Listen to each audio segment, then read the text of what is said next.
Hey guys, so some people have asked me to show how to do the Olympic kettlebell swing.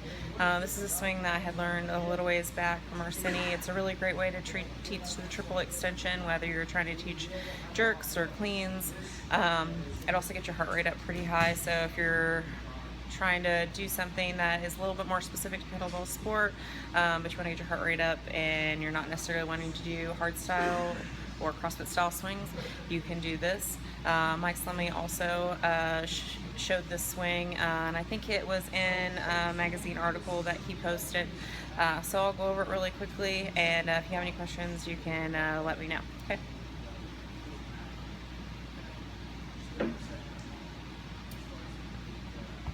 So with this particular kettlebell swing, you're going to use a fairly heavy bell.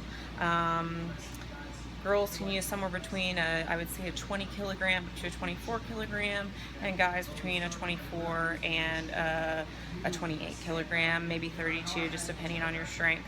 So what's going to happen is I'm going to go into my traditional pendulum style swing. I'll swing back, and then as I go to drive forward, I'm going to pop my hips and drive up onto my toes. So that way I'm getting a nice full triple extension in the swing. So I'm going to go ahead and show it from the side, and then I'll show it from the front.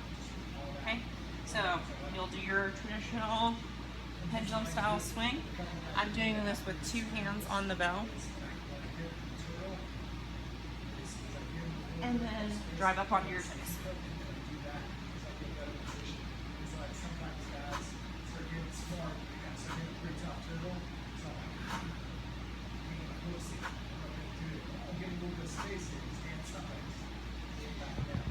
So the harder you contract your legs and drive into the extension, which is the same thing that you're doing when you do your kettlebell jerk, you should feel your legs firing really hard, and that's really propelling the bell up into the air.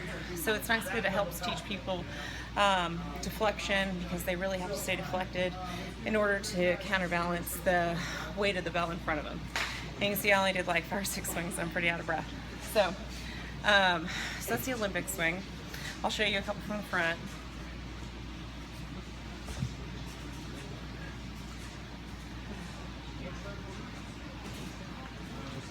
How are you? Yeah.